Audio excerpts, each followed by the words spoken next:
Hello, everyone, and welcome back to the Lonely Marks Wrestling Podcast channel here on YouTube. This is the Lonely Marks Wrestling Podcast. I am Austin Pez Howell. Jacob Barber should be along very, very shortly, but I will get going here with my fellow Lonely Marks. We got Richie Goodacre. How's it going, Richie? Yeah, not going too bad. It feels like I just saw you a few minutes ago. Maybe. We'll talk about that in the plugs. Yeah. But yeah, no. Going well. Yeah, excited to talk about. Do you remember who played John Lennon now, Richard? Yes. Shut up. That's an ASAP joke. Different plug for different show. Yeah. Okay. Oh, well, I knew he was in amongst it. Anyway, cool. So yeah, I'm looking forward to talking about a good show and hopefully what will be a good show and all the news that's come out the last week. So yeah. Yeah. And we got, of course, JPO Jordan Owens. Good to see you, buddy. How you doing? Hello, everybody. We had a pay-per-view a couple weeks ago, pay-per-view last week, pay-per-view this week, pay-per-view next week, pay-per-view every week. There's wrestling every day. I can't handle it. It's every day there's wrestling. It's so much wrestling. Shout out to Bram, the new NWA champion. I didn't know that was happening. Cool, good for him. I don't know what's going on. There's so much going on. There's so much to talk about. But yeah, let's get into it. We won't waste too much time. We got a loaded show to talk about. We do have some new stuff going on. I think kind of the big story that a lot of people were talking about, including us in our sort of behind the scenes private chat. Odyssey Jones. Gone from WWE. I don't think they've made it. Still haven't really made it official. Still haven't made an official announcement, but. No, all indications and all reports are that he is gone. It started with him being removed from the actual roster page that somebody noticed. And then it was reported that he wasn't at Raw. He wasn't on television. He wasn't even in the building. And then it has come out that there are, again, we don't know all the details per se, but there are sort of domestic abuse allegations and some things going on. And by all indications, he is gone. And I'm not going to say it's one of those like, unfortunate things, because if he did something like that, then good, he should be fired. You know what I mean? But as far as bad timing for him, maybe sabotaging, his own push, because obviously he's been all over TV the last couple of weeks and finally getting sort of a push with this kind of New Day thing, him being almost this proxy kind of, new Biggie sort of character. But this kind of came out of nowhere, but it's been kind of the talk of the wrestling world for a couple of days. JPO, let's go to you. Yeah, your thoughts on this Odyssey Jones situation, man, and everything that's come out. Yeah, it's hard to say without an official announcement. If there's one made, then obviously they found enough evidence to release him. So, obviously, like you said, if those claims are true, good. 100%. I'm glad we found out sooner than later, and he had been on TV for, months or whatever. We had talked about before, he got technically called up to the roster last year during last year's draft, never given a match, not even a battle royal or anything. Had it on TV since before the draft on NXT. Finally, they started using him, but never thought the day would come. I enjoyed him. Had a nice personality. I would say best example would be to compare him to a Big E, just a fun, jovial, bigger guy. And thought he looked decent in what he had, but if there's any truth to the allegations, then unfortunately, that is something they got to part ways with. So. Yeah, what are you gonna do? Again, if it's true, oh well, you know what I mean? I guess we'll just move on to something else. Richie, your thoughts on the Odyssey Jones situation and everything that's come out? Yeah, obviously, if it comes out to be true, then good riddance. But it's sort of like the whole. When we first heard it and didn't know about it didn't come out about the allegations. It was almost comical in a way, like not beyond before the allegation, just because here's a guy who sat on the side, got drafted, sat on the sidelines, and there was even jokes. He sat on the sidelines so long there was even jokes like, does he even exist? Did I imagine that he was a thing? And then he finally comes in, and they look like they're gonna turn Xavier heel, and they were gonna do something there. Maybe it's just like fate. Maybe it's the universe saying the New Day shouldn't break up, because I feel like they've tried to do this before and something's happened where it's not worked out So yeah, but yeah, I'm looking forward to getting my Odyssey Jones box set alongside. It can go nicely alongside my Brett Brandon my Walker. Brandon Walker box set. So yeah, but yeah, look, it's fortunate. His character reminded me a lot of like a '90s Mark Henry, kind of that jovial, like fun vibe. But yeah, with like Big E's athleticism. Um, so yeah, I mean, yeah, sucks, but yeah, if it's allegations are true again, he's squandered his own potential. So it's his bad. Go on it. Yeah. So. Yeah, welcome Jacob Barber, our buddy. He has arrived, and yeah, we just haven't talked about much Jacob. Just getting into the news, and the kind of the biggest story of the week was the Odyssey Jones situation. Man, any thoughts on what's going on there? Yeah, I haven't read too much into it. Haven't looked much further than him just being removed from the roster page, but it does seem kind of odd that he was involved in this big storyline, and then it just kind of, well, where is he? So, yeah, I don't know if there's backstage stuff going on, stuff that is going on personally. My internet cut out too, so I didn't. I just came back. I didn't hear anything you guys were saying until Okay, no, it's all good. Jacob, Odyssey Jones, your thoughts? Yeah, that's all we were talking about. We just gave our thoughts, and we were going to you. That's all. So yeah, I'm curious to see if there's any other news that comes out, like why this is happening, what's going on, because I like the storyline we were getting. If it was going to break up the New Day, I mean, I love the New Day as a team, but I mean the fact that they've been together for 10 years now or whatever it's been is crazy. We thought, I'm sure we all thought they'd have been broken up at least 3 times by now. So the fact that they're still going, props to them for always being entertaining. If this was the way to break them up, I would have been on board. Kofi and Odyssey as a team. If Woods was the one to turn heel, I would have been all for it. I think Woods could be a good heel. I'd love to see him get to try that. I mean, he's been a heel before, but that was with the New Day when it didn't work. Nobody really. But yeah, just curious to see what comes of it and why. Yeah, no, for sure. Yeah, and I think all reports, Jacob, is that he's behind the scenes is that he has been let go. They just haven't made it official with like a press release or anything like that. So we'll see if that's kind of the reports that are coming out from the different various sources and whatnot. So yeah. And it looks like Kofi and Xavier just going to stay together as tag team because Kofi was on Raw just briefly, but he was talking to there was a backstage segment that appears where it's like, hey, Finn and JD haven't defended their tag titles in 2 months. I'm like, really? It's been that long? And so it's like, we should get a shot. It's like, oh, and then Adam Pearce is like, oh, I've been trying to get him on the phone for ages. I'm like, you're a bad general manager. You can just make Matt. You can just go to the anyway. Get him on the phone. That's funny. Yeah. Can you get these people to defend their titles? Yeah, you're the GM. Tell them they have to defend their titles. It's not that difficult. Yeah. You're the boss. You see them in person. You could just be like, hey, you go time that show. Yeah, get in the damn ring and defend your titles against somebody. But yeah, speaking of Raw, I'll get you guys quick thoughts on these who did see Raw.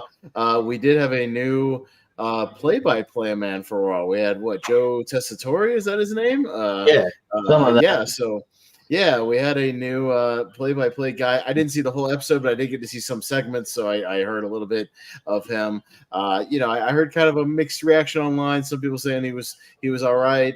Some saying he sounded like a news guy presenting the news, as he was kind of, calling the action. But, again, it's the guy's first week. I will cut him some slack, let him kind of get into a groove, let him get some chemistry. But, yeah, for those of you who saw Raw, Richie, did you see Raw or at least hear a little bit of his commentary? Yeah, I saw Raw. Obviously, like I got a kind of slack this first day. I also, unlike some of the other sort of these ESPN guys that they kind of throw into the deep end, I can tell he's like a fan. At least that's a good thing. You mean unlike Mike Adamle, which may be Mike the worst Adamle example? or Adnan Virk, who was last journey like a little time. You can tell he's a fan, and I think he will.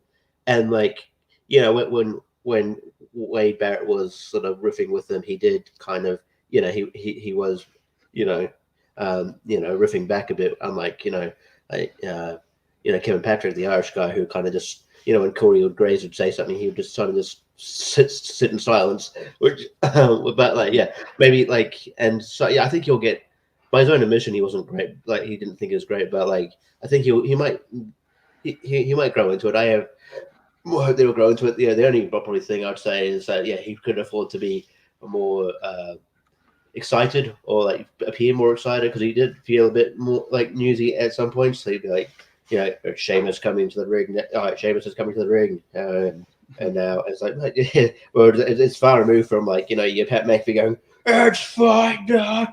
So I mean, you don't have to go that way, but like there was sometimes where he would present it like in the news where he kind of seemed bored, which he probably wasn't, but it just sort of seemed like, oh, now we go back to Kathy Kelly, who's with the World Heavyweight Champion. And so but yeah, like there were times where, like, like when someone hit a big move, he'd pop like he'd be like, oh my god. So yeah, like I think that he's got more potential than some of the other people that have come before. Yeah, for sure. Mr. Barber, did you see any of Raw, or at least any clips or anything? And any thoughts on our new play-by-play man, or at least your initial thoughts?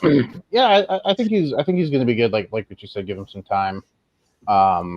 He does come from like the world of sports, so he's got the experience in at least commentating events like that. And holy moly, let's not forget Holy Moly with Rob Riggle.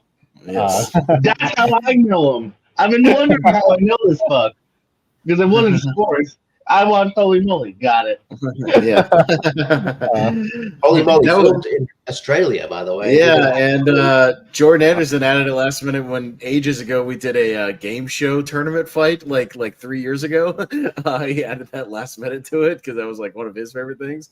Holy Moly, 15 minutes away from my house. Yeah, well, there you go. Well, he was the golf and wipeout.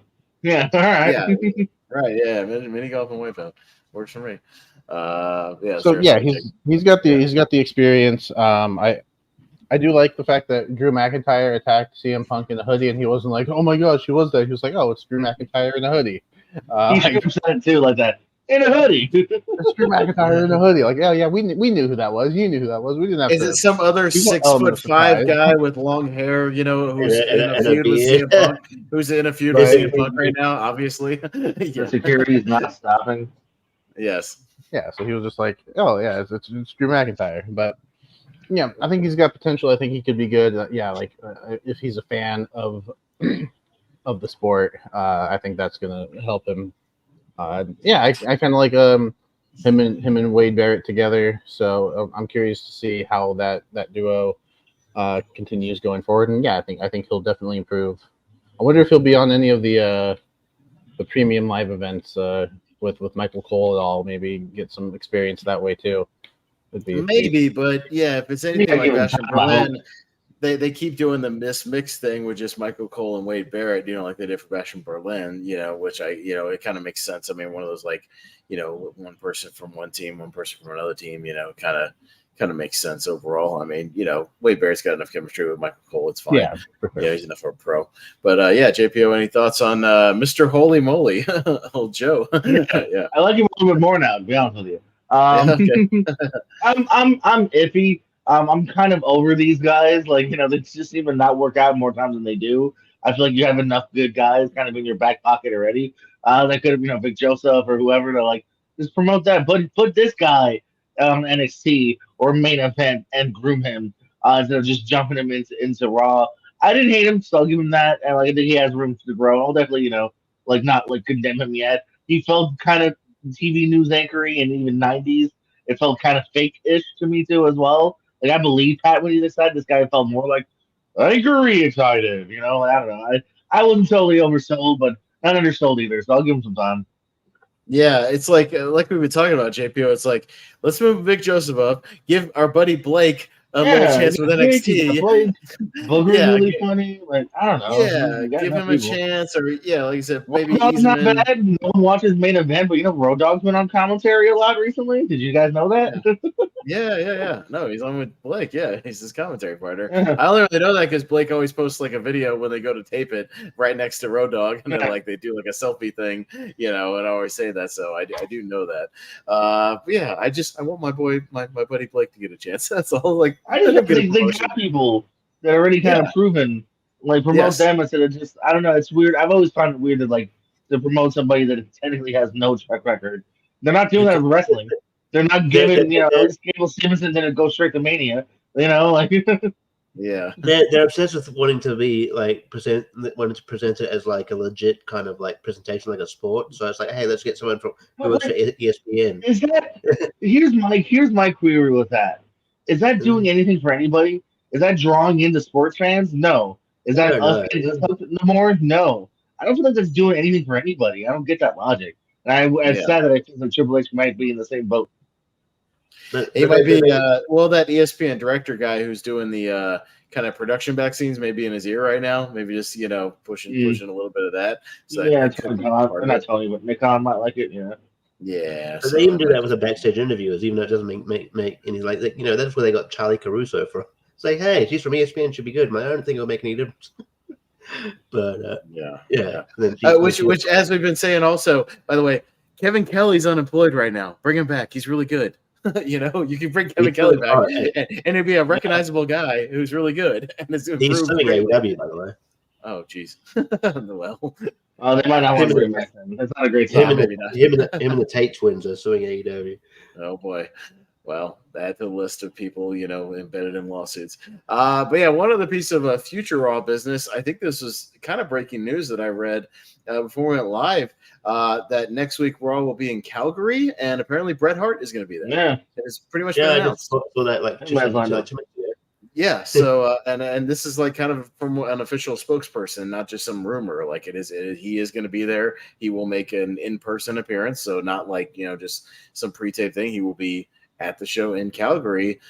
Will he get involved in some storyline, like not physically or whatever, but maybe get somehow be a part of something, or will it just be a nice appearance? I don't know, man. Anybody got any thoughts on Bret Hart possibly appearing in Calgary again? It's been a long time since we've seen him on television, but it would make sense, I guess. Especially if you announce it now and maybe get a few more people, tuning in both there, or maybe even buying a live ticket. Not that it wouldn't already be probably sold out already, but JPO, any thoughts on Bret Hart? Maybe seeing another appearance of the Hitman. Cool. I don't know what to say. Yeah, I mean, I like Bret. He's not the most exciting personality. Respect. So all right, we'll see what happens. Yeah, sure. We'll get some screen time finally too. Yeah, Richie. I mean. I guess it's Calgary. It makes sense. The only thing there's only my only nitpick is not with Bret Hart coming in. I think that makes a lot of sense. Is that it's been touted as a season premiere. When you can't have a season premiere when you don't take a break. I'm sorry. When's your season? How do you? Does that mean last week was the season finale or something? Like, what does that mean? Exactly. Yeah, what does that mean? So it doesn't make sense. I've been done for a couple of years now. Yeah, I don't get it. I think they just want to be seeing like other TV shows, but that makes sense because they take breaks. Every season ends on a cliffhanger. I hate it. Yeah, there's cliffhangers every damn week. It's like, it's like a soap opera. Yeah, I'm gonna wait a whole week for them to see what happens. So, it's like that's like 7 days. But yes. But if I was Bret Hart coming in, that makes sense. But I don't know. Hopefully, maybe he gets involved because hopefully it's not like, oh, he's coming back, and then he just like introduces the next match or something, or the first match, and he just walks backstage. Like, I mean, technically, they didn't lie. He showed up. But hopefully it's something significant. Yeah, Jacob, any thoughts on this? On us maybe seeing Bret Hart on Raw? Yeah, it'll be cool to see him. I could see him potentially getting involved in, Sammy Gunther, kind of talking Sammy up, kind of like he did, introduced him when he accepted Cena's open challenge back in the day. Hyping up another fellow Canadian to kind of get that world title shot. So that's one place where I could see him going in, or it could just be hey, we're in Canada. I'm, somebody's favorite Canadian. So, hey, let's have fun. Or maybe it could just be that. Or maybe he'll go and pull out Goldberg. As long as you don't chop him in the chest. Yeah. But yeah, so JPO, you got any other news bits or anything else you want to talk about? I know there was NXT No Mercy this week. I don't know if anybody did you guys watch that? Anybody watch that and have any thoughts on it? Yeah, no, I was going to bring up. Yeah, that's one of the couple things I had here on my notes as well. Yeah, No Mercy happened here. Only title changed. Tag champs went back to Nathan Frazier and Axiom defeating Chase U, and then Rich Holland then beat the shit out of Chase U. So Rich Holland is back to being the heel. Yeah, which real clever wording on NXT where he goes, "I'll always have their backs as long as we're tag champs." Wink, wink. Like, he worded it so perfectly. I was like, "Oh, you're gonna lose. You're gonna beat the shit out of them, aren't you?" And that's exactly what happened. No title changes here. Joe Hendry did lose to Ethan Page here. Title retained by Roxanne Perez. Some leading up to, though, for NXT debuting on the CW, Julia, big Stardom girl, made her debut over at the No Mercy pay-per-view. They're setting that up for the first CW episode, Julia versus Roxanne Perez. I think Julia's probably going to take it, too. I think they're going to start off CW hot like that. Big weekend, too, for Zach Wentz. Also, real quick TNA note. On their pay-per-view, here's Zach Wentz in an Ultimate X match, won the X Division title, and then literally the next night, 2 nights later, won his NXT match against Wes Lee, which a lot of people didn't necessarily see coming. They figured the NXT guy was going to win, but the TNA guy actually finally got over for once. So shout out to Zach Wentz having a big moment there. I could see Wes Lee possibly taking his title. That's kind of my future prediction. I could see that happening here. Rosemary also popped up on TNA NXT this week. So still a continuation of that stuff happening. I mentioned briefly before, Bram defeated EC3 in the ECW arena. So Bram is your new NWA World's Champion. You may know him as Tom Latimer. Well, actually, that's what he's known as now. Formerly known as Bram, or Kenneth Cameron, the original Ascension guy, along with Connor here. Let's see here. Big Show, someone asked about his in-ring return. His quote, "God, I hope so. Somebody paying me a shit ton of money to get in the ring, and so far hasn't done shit." So Big Show's saying, "I'm ready." I guess after that last match where they had like a 8-man and he got like thrown on a car, afterwards he got his knee replaced like right after that, so he could like be ready to like actually have like a full run, and he's just kind of waiting. So Big Show's ready to wrestle whenever they're ready. And the last note I have too, kind of cool here, is kind of with the new SmackDown deal going to USA, is they've actually inked and promised some primetime specials, kind of like Saturday Night's Main Event. So we're going to get at least a couple specials in the next couple of years, potentially being Saturday Night's Main Event if it's on you guessed it's Saturday. So a little bit more wrestling on top of SmackDown coming to the NBC family here. I wonder if those will be on Peacock or not, like if they'll do them live or something. Like, we'll see. I don't know. I could see it potentially dual streaming on NBC, because I did say NBC specifically, but Okay. Peacock, well, quite possibly. Yeah, and Saturday Night's Main Event would be interesting. For you hot dog fans, Joey Chestnut did win the big hot dog competition on Netflix, in case anyone's wondering. I know Nikki Bella was meant to host that. I don't know if she did because things, but did she host it? Yeah, no, that's right. Yeah, I forgot that she was there. She hosted it, Okay, and cool. more wrestling tie-ins. Rey Mysterio and Omos appeared, and I fact checked it. I was like, Omos has this year, by the way, Omos has been in the Rumble and the Andre Battle Royal, and that's it. We're in September, and Omos has only been available for the 2 big Battle Royals. They throw him out there. I honestly forgot he was still employed. I forgot he was still employed with the company. I thought maybe they let him go. No, I remember going like, oh yeah, they got. I guess at least let him do something. Other house shows. He's done house shows, but yeah, televised. Yeah. He's only been in the 2 big Battle Royals. So no, it's still under contract. Okay. MVP's gone, but he's not. The reason I asked about Nikki Bella is that she was in the news, but that's probably less wrestling related. So unfortunately, there might have been some domestic instances there. I don't know if the full report's out. So yeah, I didn't personally have that. Yeah. I hope she's doing okay. I hope everything's good. She looked good on the show, so hopefully she's fine. I don't know if we mentioned last week too, by the way, but a return of JBL. This dude's making the rounds, appearing in TNA, AAA, GCW. GCW. So Yeah. yeah, Yeah. so I don't Weird. know if anyone had the return of JBL on their bingo cards this year, but I was looking like I imagine he's gonna make some sort of return. So I'm that's getting why they maybe like he wanted to make a like, final in ring like run and didn't work keen, so he's just doing his own thing now. Because I wasn't expecting out of all people to come out and attack Effie. I was like, oh JBL, okay, so going to be JBL and Effie. It's interesting. GCW is like the home of like, hey, you want to play Jinder Mahal, Matt Cardona, JBL, Xbox? Come on, doesn't matter who the fuck you are. You got TV, you're on TV, and then NWA is like the weird like. I looked at their card and I was like, but if you're ever wondering where Paul Burchill and Mike Knox and Trevor Murdoch are, it's NWA. Like I love these companies that just that's where they've all fallen. Yeah, yeah. But I don't. Yeah, I don't think I have much news necessarily. I was going to bring up the main event thing, but yeah, you got it. You got it in. You got it in before me. So yeah, I got nothing else. The pipeline, as far as I know. I mean, this is one that is silly, but it's funny. I just find it funny. It's not a big deal. Apparently, there's a band called American Nightmare that are suing Cody Rhodes because of the American Nightmare nickname. And I just find that, I mean, I don't know. I just feel like that's just going to, I feel like that, I mean, Dustin Rhodes used it probably before the American Nightmare band. So I don't know. I feel like they're just going to, WWE going to hand him a bunch of money. Like, here you go. And then he's still going to use it. Yeah, no, they're gonna hand him some money. They'll tell him to go away and just go away, and then he'll still use it. Yeah, behind the scenes. I don't think that'll go anywhere. Jacob, any thoughts on any of that stuff that JPO ran down, or anything else? Any other news items you want to comment on? No. Yeah, it was cool to see Zachary Owens get the win on NXT, especially when you think the TNA guy is not going to get the win.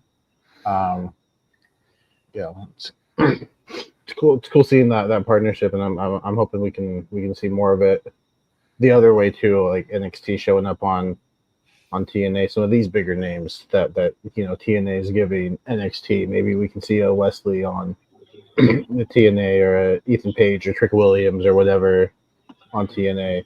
So hopefully it does feel a little one-sided, but at the same time, I'm loving what we're getting. So.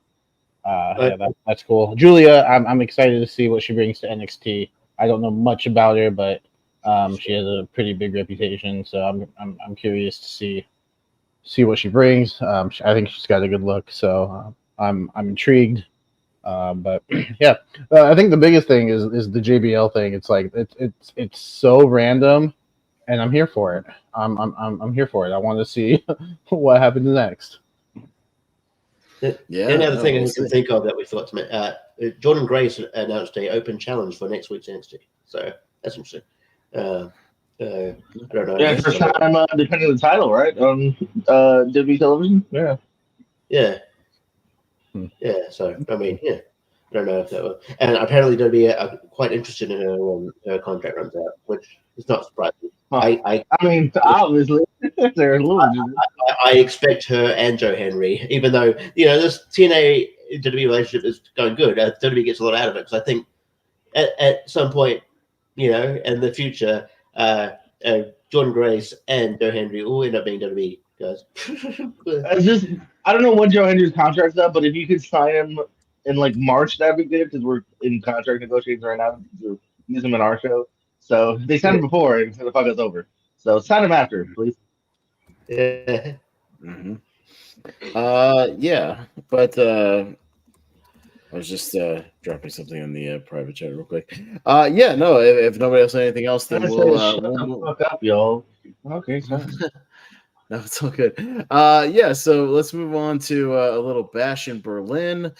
We did have Bash in Berlin go down this past weekend, and yeah, let's run down the show. Did everybody get a chance to see Bash in Berlin in its entirety? Yes. So yeah, we'll talk about kind of the show overall here, but yeah, it's only 5 matches. We can kind of run it down here. Yeah, in Berlin, crowd was hot. I wouldn't say probably as fiery as like the France or Puerto Rico crowds. Maybe a notch or two under that, but still very excited, still very lively. With the soccer chants and whatnot, and yeah, being very into everything and being into the heels, booing the baby face, or excuse me, being into the baby faces, booing the heels. A lot of fun there. But yeah, we kicked things off really with our main title, kicking off the show because we had Cody Rhodes defending the WWE Undisputed title against Kevin Owens. Kind of the story of this match was, kind of a babyface. Kevin, being kind of tempted to go for cheap shots and whatnot, but not actually pulling the trigger, so to speak. There being kind of a phantom, knee injury or something, at one point being revealed. But the story was that Kevin did not kind of jump all over it like he could have, as Wade Barrett berated him for not doing, because even though it was for the title, he had a chance to go for an apron powerbomb, didn't do it as well, and that kind of eventually led to Cody overwhelming him with a couple of crossroads. So we're starting out here, and that was kind of the thing. Kevin, I think they did like see the shake hands or hug, but he also kind of was very visibly frustrated and whatnot, and we'll see kind of if there's any follow-up to this. But we'll go around the horn. Richie, what do you think of our opening title match here? Yeah, I thought it was a good way to go in and start the show. I thought it was a solid match. Like these two have good chemistry. They're really good friends in real life. I didn't realize that apparently it was Kevin Owens that that connected Cody Rhodes with the Young Bucks and got him that momentum after WWE. So there's like that connection there. And they had a good match. I guess my sort of the only downside is I never thought Kevin Owens was going to win. It was that I don't think the result was ever in question. This sort of the match was sort of thrown on sort of randomly, and then they kind of just said that Solo was next for Cody. I'm like, okay, all right, but yeah, so not sure where when Cody loses this, to be honest, But it was a good match. It was a solid match. Don't have like a lot to add, but good opener. Yeah, JPO, any thoughts on this opening title match here? Huh? Yeah, I really liked it here. Yeah, I mean, unfortunately, as wrestling fans, we just know certain things aren't going to happen. But as far as just the match quality goes, I think they put on a really good match here. Might be my favorite match of the night. I'll be honest with you, and that's a good thing. Saying spoilers of main event's gonna be really good as well now too. So I like these two that work together well here. If it had been given more time and maybe if they had just turned Owens heel or even Cody heel, this could have I think been even way greater. But for what it was, just kind of a babyface match, I dug it. Yeah, sure. Mr. Barber, any thoughts on this opening title match? Cody defending here against Kevin Owens. Yeah, I'll kind of echo JPO here. I'm not sure if it's my favorite. I go back and forth between this and the main. I thought the main was really good. Well, obviously we'll get to that in a little bit, but I do. I think babyface matches can work when when the people involved can make it work like these two can, because obviously KO's got those, or can have those heel tendencies, and that will he, won't he. That brings a different dynamic to the match. I would have loved to seen him turn heel. Maybe we get a rematch at Bad Blood. I think that would be pretty cool. But I don't know where we're gonna go. Obviously, we'll get some follow up tomorrow on SmackDown and see what the plan is heading into Bad Blood. But I would love a rematch at some point, especially with a heel Kevin Owens. I think that would obviously bring a different dynamic to the match, and a more viciousness. Like, he will go for that apron power bomb, and he will go for the leg if it's injured, and but I thought they worked the match great, playing into that will he, won't he, and I think it was a really solid way to start off the show. Start off the show in Germany with the American Nightmare. Yes. Yeah. With the all American, guy in the red, white, and blue. And with the red, white, blue with the flag all over his entrance, theme and everything. Yeah. No, it was funny. But yeah, it's one of those things where Wade Barrett is technically like this heel announcer, but I think there's a thing with heel announcers where sometimes they're right. And I think he was absolutely correct when he was yelling at Kevin Owens, being like, go after the damn knee. This is for the title. You haven't had a title shot in 7 years. Like, just do what you have to do. This is for the title. Why are you not attacking it? I mean, I understand why Kevin didn't, and I get that it plays into it, but it's also like one of those things where I kind of agree with Wade at this point. You get a title shot. This might be the only one you get, maybe ever again, so it's like, I don't know. Yeah, it's we'll see if they follow up with it on SmackDown. I mean, they definitely could. You could have Kevin kind of regretting not going after it, whatever, something like that. You could have some kind of bit with him and Cody. We'll see what happens. So we'll see if there's a follow-up to it. But yeah, we then moved on to our women's tag team titles. If you forgot, the Unholy Union had the titles going into this match. And wouldn't blame you if you forgot, all about kind of this going on, or even Bianca and Jade to a degree. But yeah, so Bianca and Jade regain the women's tag titles here, defeating the Unholy Union, kind of ending this very short title reign here. I mean, again, okay for what it was. I don't know. I'll get you guys' thoughts. I thought it was like okay, but nothing special, just kind of there. I think, I don't know. I don't want to say Jade Cargill is like, I don't know. I feel like they've almost kind of squandered her like potential or something, or her allure is kind of getting lost in the shuffle here. We'll see if they can rekindle that. But I don't know, Jacob, what do you think of this tag title match here? It was all right. I kind of thought, and I missed the prediction show, so I couldn't give my thoughts. I thought the Unholy Union was going to retain. I thought we might have seen a Jade heel turn. I think, I didn't expect them to get the tag titles back. I'm not surprised that they did. I honestly could have seen it go either way. I just was leaning towards the Unholy Union. It wasn't a bad match. It was a fine match. I thought, it's nothing that we haven't seen before. It's nothing that's, I'm going to say, oh, hey, go check out the women's tag title match from Bash in Berlin. But, if you say I'm going to watch Bash in Berlin, I'm going to say, yeah, it's fine. It's watchable. Yeah, for sure. JPO, your thoughts on the women's tag match here?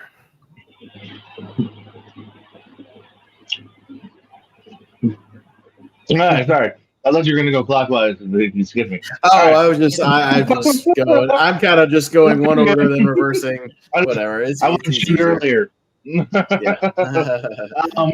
Yeah, it was just fine. Jacob kind of said it like it's passable. Again, probably could have been other better matches to have on this pay-per-view here. I feel like if they just did it to give Jade and Bianca the titles back, but they should have just kept them. This was a lackluster reign by Unholy Union. They only had 2 title defenses. One of them was on NXT actually. So on like main television, they had 1 Raw defense in a 3-way back in August. 77 days, 2 defenses. So like it's kind of like a lackluster run here for these 2. And they're about to get a title match again. So it sounds like on TV sometime soon. They did win the #1 contender match on Raw, so yeah, which was surprising, I thought. So yeah, I don't know. The match is fine, the outcome's fine. Like you said, with the allure is just the fact that it's like we're still kind of where we were, months ago. Like we're not really any farther. They lost them already. Now we're back to them just winning. It's like, all right, we're back to status quo. So yeah. Hey, shout out to them for putting the titles on the line 3 times and actually, defending the tag team titles, unlike some other teams. Judgment Day. Right. Yeah, hopefully we'll get a tag title match here soon. But Richie? Someday. Yeah. I thought it was okay. Yeah, I think that eventually you're gonna have to. I don't know what you're do with if you're going to turn Bianca or turn Jade. It's almost like I had an argument to turn Bianca for a while because I feel like she's been stale because she hasn't had any tweak to her character since she's come in, and I just thought I don't know. I'm probably in the minority. I think she's kind of, like she's a good wrestler and everything, but I also just feel like personality-wise, she's boring. So I'm with you on that. I just want her to be have a bit of an edge to her. So yeah, but maybe she turns heel. But like, I thought maybe this was the way to do it. Like, if you're just going to keep hiding Jade in tag matches, it will ruin her sort of mystique a bit. I think we haven't seen the Jade that almost won the Royal Rumble this year. That asked it, yeah. So but I kind of want to get back to that. So yeah, I don't know. I don't think Jade and Bianca don't need the tag titles. He could have easily just pinned Bianca here, or had like some miscommunication thing that they always do. So tag teams always do when they break up. So I don't know. I wasn't a huge fan of the result, but it was fine for what it was. But maybe this could have, I mean, it's good that they defended it, but maybe this could have been taken, like some other match could have taken the spot of it. I don't know, like I don't know, maybe Finn and JD defend the tag title. I don't know, defend the tag title, but I guess but whatever. I was fine with the results of this match because it helped me win the predictions. Spoiler. Because this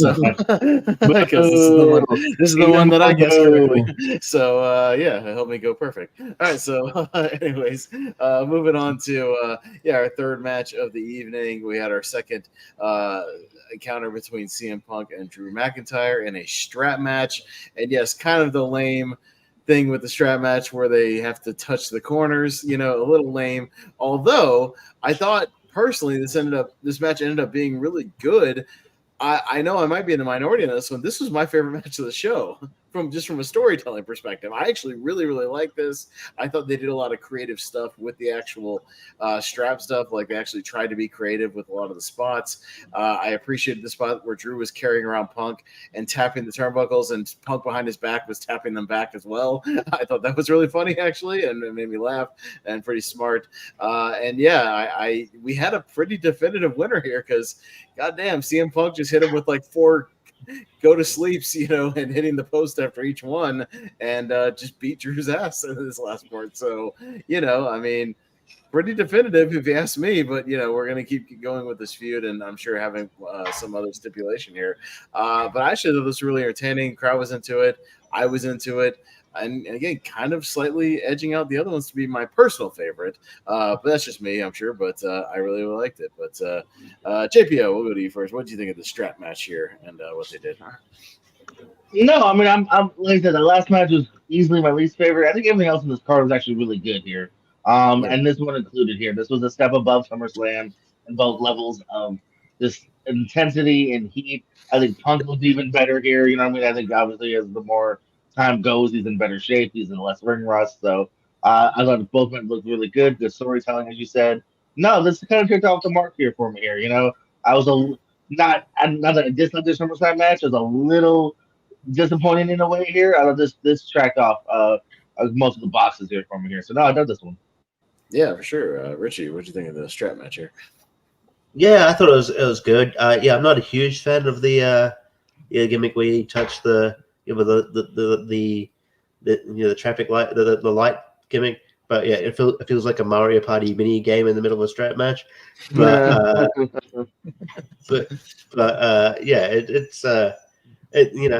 I got used to it, and yeah, they worked really well. Obviously, they worked really well together. And yeah, the right person won. But this feud must continue, damn it, because Drew McIntyre broke a $10 bracelet and it made him eat it. And so we've got that bracelet cost $10. I don't know. Maybe, no, it's not the monetary value that is important. Hey, it's priceless, Richie. It's priceless. Okay, listen. All right. It's Anyone notice how when CM Punk had grabbed it, he kissed it? That was in Drew's tights at one point, right? Yeah, Drew pulled that out of his nutsack.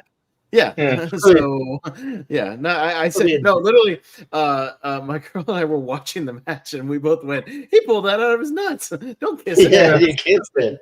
Don't be salty. Yeah, like you might want to dunk that in some rubbing alcohol first and kind Oh, of shit, is that a hair? sanitize that. Oh god, that's a hair. Isn't it? How about you sanitize that first? Yeah. I taste Scottish. But yeah, no, I thought this match was really worked. I'm assuming that I mean I heard, but I'm thinking maybe it might be a Hell in a Cell, maybe a Bad Blood. That might be cool. So yeah, that's and yeah, it'd be refreshing to have a Hell in a Cell match end a storyline as opposed to in previous eras where Hell in a Cell was the first match of the feud. It's gotta be right. Like, there's no way it's not Hell in a Cell. So Well, Yeah. and it tracks because especially if it's at Bad Blood has a history of having Hell in a Cell matches. Bad Blood's the debut. Yeah, that's what I mean. The Shawn Michaels 97. Undertaker at Bad Blood Mhm. 97. Triple H and Kevin Nash. Kevin Nash with Foley as the ref. Yeah, Bad Blood 03. So yeah, I mean there have been ones at Bad Blood, so it tracks. If that ends up being kind of maybe a main event or something like that. So yeah. It looks like we might get that. So but Mr. Barber, your thoughts on the strap match and this feud continuing? This feud must continue. Well, yeah. And it's got to be a Hell in a Cell, right? You can't go from a strap match to another normal match or something like that. Yeah. What is this, AEW? No, we'll get to them later. A regular rules match. That's right. Hey, a motherfucker's house got burned down last night. All right. Hey, we'll talk about that. Richie and I were talking about that after Wheel of Movies. That everything's legal as long as it's in a wrestling angle. Yeah. Did you hear the fans? That was arson. That was arson. Yeah. Hey, let's talk about that when we get to the predictions. Okay. We'll talk about it. When we get there, we can talk about it. 8 to 10 years at least. Yeah. 8 to 10 years at least. So stay tuned if you want to know what the hell we're talking about. But anyway, sorry, Jacob. Go ahead. No, this match was really good. Outside of the women's tag, I think every match is really good. I like the gimmick. Having to touch the four corners. It's like you got to beat your opponent down so much that you got to be able to touch all four corners. I like it. Yeah. I just wish the rules were the same for every strap match because back in 2020, Daniel Bryan and The Fiend had a strap match, but that was just pinfall or submission. So I wish the rules were the same. I assumed going into this that it was going to be a pinfall or submission, but that I digress. I think they used the strap well. Yeah. The kissing of the bracelet. I was like, oh, he doesn't know where that's been though because he was knocked out at the time. I think there's some good brutality here. I love Wade being on commentary for this too because he's such a good friend of Drew's, and I think that real life friendship kind of shows through a little bit, and I think it adds to it. So yeah, I mean, you can only ramp it up with the Hell in a Cell match. I mean, that's got to be where this feud ends, and then Punk can either move on to Gunther, get a world title shot before focusing maybe on Seth for Mania season, but. Yeah, I'm looking forward to how this feud ends. I mean, I think they both could use the victory, use the win in the feud, so it'll be interesting to see where they go with it. Yeah, for sure. So yeah, we moved on to another pretty hot angle, and the crowd was super into this. We had the Terror Twins of Damian Priest and Rhea Ripley, as they have been dubbed, defeating Dominic Mysterio and Liv Morgan of the Judgment Day. Boy, was there a lot of interference in this match that the referee just did not give a fuck about, I guess. Because, oh my God, that was my one beef with this match is not once did the referee go, hey, all of you guys around the ring interfering. Get the hell out of here. You're all gone, ejected. You know what I mean? Like that was my only real issue with this match is, blatant interference all over the last couple of minutes of this thing. But yeah, they turned it into one of those things where Damian and Rhea kind of overcame the odds here and were able to kind of fend off the Judgment Day. Crowd was super into this. They were super into Rhea. Really going after Dom here, especially, and a lot of fun, especially when Dom and Rhea actually kind of, had a little face off in the ring, and she laid him out a couple of times. Crowd going super, super crazy for that. Probably one of the bigger pops of the night. Having a good time with that. But yeah, overall, a pretty fun match. I do think it's weird that like they have that rule where like if Rhea gets a tag or something, like Liv has to come in. You know what I mean? Like I think it's a little odd even without a tag. Like can she not just go after Dom? Like I think the money is in like Rhea versus Dom. I think you could do that. I think Rhea. That's what I mean. I think she could have a match with him. I even said they could. Like I did that in a WrestleMania prediction a while back. I was like, I think people would, you could do an intergender match, and that might be where they're leading to eventually. And you could do that, and I'd be fine with it. Yeah, because Rhea's tough enough to do it. But I don't know. What do you guys think about this match? Jacob, what do you think about this one? Yeah, I thought this was really fun. This was one where I don't think the result was ever in question, but that didn't take away my enjoyment from the match. I was still looking forward to it. JPO would beg to differ. Oh, and JPO predicted Dom and Liv, so he had his doubts. Yeah. I the episode. I literally go, wait, well, I guess I'll go differently. That's not good. It was just because Liv got the victory over Rhea. I mean, you give Damian and Rhea the win here, keep it going into Bad Blood. Whether that is a Rhea Liv 1-on-1, or here's my prediction is I think your next tag team champions could be Damian and Rhea. And I would not. No, okay. If China can win the Intercontinental title, we can get we're in a different time period, brother. I can see a one-off with Dom where it's mostly her dominating. I don't see her having regular matches and a title. I know. Hey, Eric Young and ODB won the tag titles. The women's again, different company. A decade ago. I know. The best. I'm for it though. For the record, I'm not against it personally. You sound against it. I'm logical with like what you hear in the back. But no, it's something that I could see happening. But whether that's where WWE goes, like JBO said, it could just be a Rhea and Dominic thing. I think it would just be cool, Rhea becoming a double champ, women's champion and tag team champion with Damian. And losing the titles, you could protect Rhea too by not having her, get involved too much in a title loss. Maybe it's something where she's not, involved in the match that much because of whatever she's got going on women's wise. However, this match really good, really fun. I enjoyed it. Yeah, outside interference always bugs me, but I guess not referees. Yeah, no, it just bugged me. Like you could have ejected them at any point, and he didn't even try to eject him. Like that was just odd after they're blatantly interfering. But yeah, JPO, your thoughts on this intergender tag team affair here? No, fun story. Another fun storytelling match here. I like the way these worked. It was entertaining. You know what I mean? Again, you really kind of wish they could go at it. South Korea. That would be fun if we ever do get that. I think we kind of got it right. I think you could do that singles match. I think absolutely people would buy into that. That's totally fine. I think so. Yeah. Not in this time period. Well, that's why I'm saying let's walk before we run. Like you're like, let's give her a title run. Well, let's at least see it first, and then maybe I'll buy in. If the titles were on Judgment Day, I wouldn't go that way. Right. I don't know. I'm just saying, I still think, I don't know. I want to see it happen once before I start giving away title changes. That's all I'm saying. But again, I'm not against it. And no, but as for this match here, good stuff here. Entertaining, you know what I mean? It's a good kind of segue match because obviously there's going to be bigger things in the future for, Rhea and Liv for the title and whatnot. So it's still a good kind of building up match. Yeah, Richie? Well, there goes my pitch for Rhea being the one to defeat Gunther. This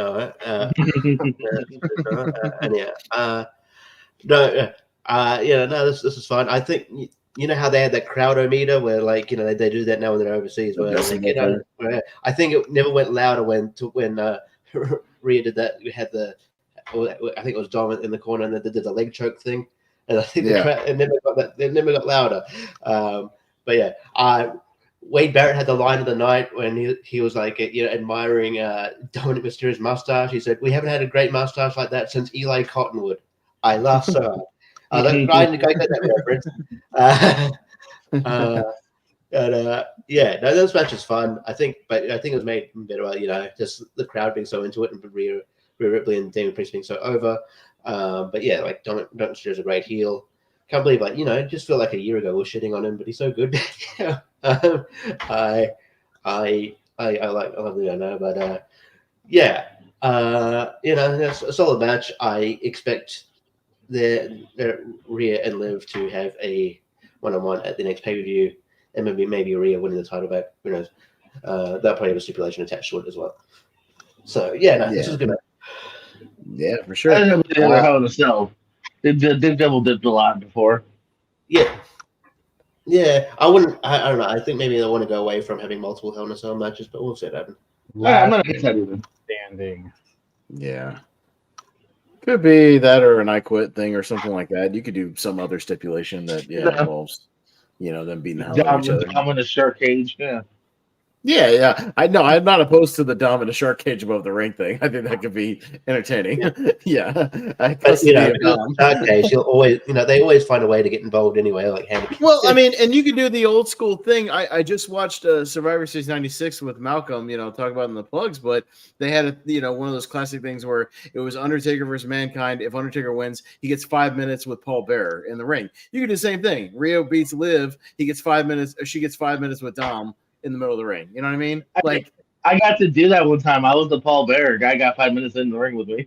There you go. I mean, but they beat the shit out of me. It's a classic thing, and that's a way you could get Rhea and Dom having kind of an physical altercation could lead to the singles match. You know what I mean? At Survivor Series or something. There's a way you could do that, and I think that would be a nice little tease and a way to do a fun stipulation. Still have Dom involved in the show, so not for custody of him at the top of a ladder, but do the classic kind of Dom in a cage or something like that. Yeah, I'm fine with that. So we'll see what happens. We moved on to our main event of the evening. Kind of the hometown hero, Gunther defending his world heavyweight title against Randy Orton here. Obviously, he was very over, but Randy Orton, fair enough, very over as well. Almost kind of a babyface, thing here with Gunther being over. Ludwig Kaiser, his intro was almost even more over than Gunther was when he did his re-announcing. Yeah, super over there, kind of doing his thing.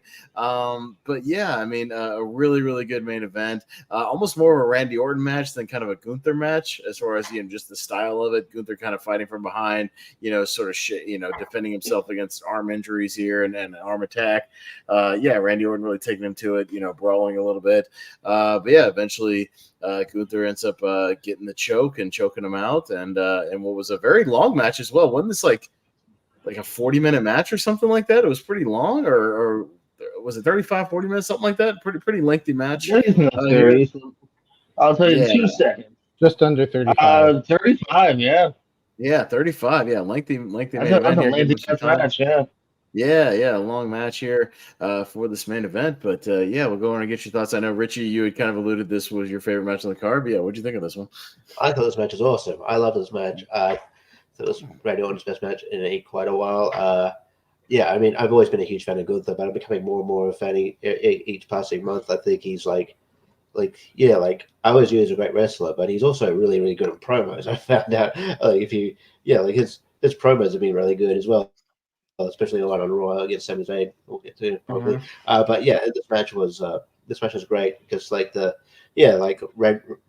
Orton sort of just working on the back. The table spot was great, and just the way that Gunther was able to get the choke in and just the psychology of it. The crowd made the match really good, and at the start of the match with just the way Ludwig Kaiser got the mic, it was so Samantha Irwin was about to do her announcing, and you see a head arm coming, and you're like, oh, and then he's great. I wouldn't mind seeing him get a run like a mid card title at some point too, because I like Ludwig Kaiser. Did you see on Raw, by the way? This is quite funny.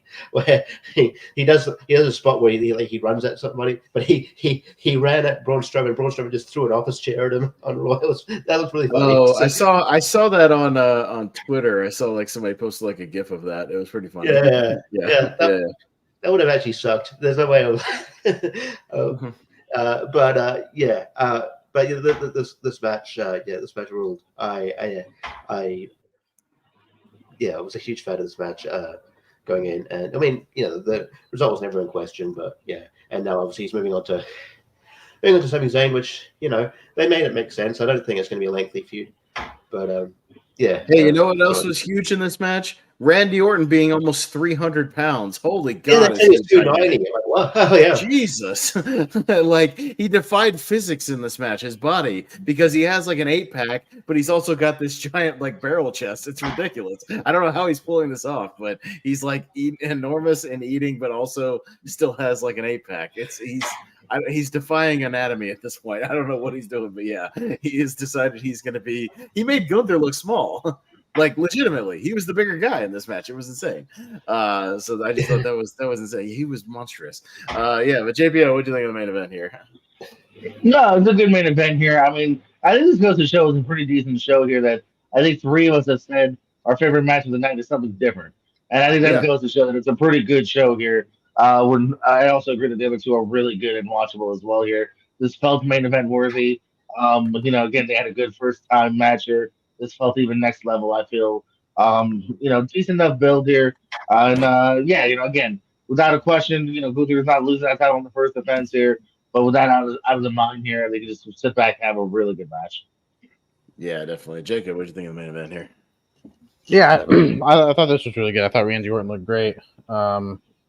And I think even though Randy Orton has lost a lot this year, I think he's having a really good year and putting on really solid matches. I didn't think Gunther was ever going to lose it, but man, they delivered. They entertained, and the crowd was into it, cheering both of them. I expected some boos from Randy Orton and maybe getting a little heelish tendencies from Randy just to play to the crowd a little bit, but. No, I think like you said, it was almost babyface. The way the crowd was responding because they popped huge the first time he hit the RKO. Like he had that first RKO, and they popped big time. Like they were ready for it. They did boo only at one point where Randy poked him in the eye. That was it. Yeah, but I love how Gunther sold the arm too, even into the handshake. Instead of shaking with the right, he shook with the left, and was still selling it. Even then, I think little things like that kind of go unnoticed. Really good. If they run it back sometime down the road, I'm all for it. Whether it's for a title or not, I'm here for it. So, really solid way to end the show. I think overall 4 of the 5 matches, I think above average, and then a watchable women's tag title match.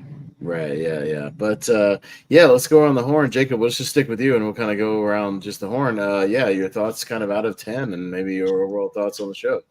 Yeah, I mean it's these 5-match cards I'm kind of digging because it's quality over quantity, and I think we're getting some really good premium live events because of it. 3 of the 5 matches, like we said, could be your favorite match of the night, and none of us would have a problem with it. So I think that's the making of a really good show.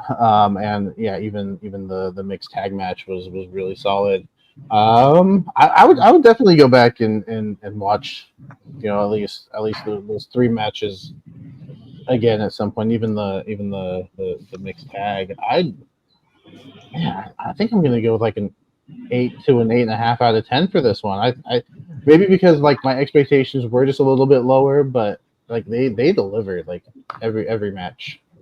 Yeah, for sure. JPO, your overall thoughts on Bash in Berlin and a score out of 10, man. What are you gonna go with? Yeah, I was pondering my score just now. I mean, overall review, good stuff here. Again, I'll always say praise to where even the worst match is still a pretty watchable match here. Maybe I could vote in other matches that deserved it more, that could have been better here, but it's not a bad match. It's just a little underwhelming. while the other 4 I think are very pay-per-view worthy matches here. Still only 5, which bothers me a little bit here, but the quality is there. World titles were here. Stories are. I'll still be nice and give it a solid 8. There still could have been more as far as build and moments here and whatnot, but everything else delivered pretty decently. Yeah, Richie. Yeah, I really liked the. Yeah, there's nothing really I disliked about the show. I thought it was it was really good. Yeah, I probably just because there was nothing like that. Maybe just going in like some of the results are never in doubt. Maybe took out of the match a bit, but like I mean the quality is always there. But like yeah, I mean maybe just because of that, like the I guess that the more I guess more exciting kind of things happened on like cards I gave bigger scores to like All In. I'd probably give this. I mean not much lower than an 8, but like I'll give it 7.5. I'll go around that territory. I think it's still very good. It's a really solid show. But yeah, I'll go around that. Yeah, I'm kind of in the Richie camp. I'll give it a really strong 7.5. Again, I think to get into that 8-9 territory, you need to have like at least one of those really standout, almost kind of match of the year type candidate things on the show, or at least some really super memorable moments that we'll be talking about, for the rest of the year, or a surprise or two. I think it was a fairly predictable show. Again, one of those things. There's nothing wrong with having a predictable show every now and then, giving the crowd kind of what they want and whatnot. But yeah, I mean, 3 to 4 like really, really good matches, and yeah, very entertaining show. Crowd was hot. Well worth watching. So I've been happy with pretty much any of these international pay-per-views. Keep doing them because these crowds are great. And it seems like the wrestlers are having fun. Like it seems like Randy Orton, even though he's lost, it seems like he's having a great time in the ring. You can tell he was just having fun, and he's working a really good match, and he's enjoying people singing his song, and just him being really over. He's enjoying his time. He doesn't have to work super, super hard because I mean he worked a long match with Gunther, but he didn't do anything like career threatening or anything. Like he worked a Randy Orton match, and he's perfectly fine. So yeah, and it worked for him. So I'm happy for the guy.